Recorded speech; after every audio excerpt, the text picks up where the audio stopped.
రక్షకుని జన్మస్థలమా, యూదయ బెత్లెహేమా.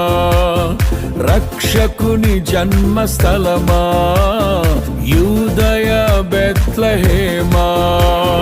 ఆరాధనలకు ఆరంభమా, హృదయార్పణలకు నివాసమా. ఆరాధనలకు ఆరంభమా, హృదయార్పణలకు నివాసమా. ఎందుకో ఇంత భాగ్యము దాచి ఉంచే ప్రభు నీ కోసము. ఎందుకో ఇంత భాగ్యము దాచి ఉంచే ప్రభు నీ కోసము. స్తుతియు మహిమ ప్రభావము ఎల్లవేళల ప్రభుకే చెందును.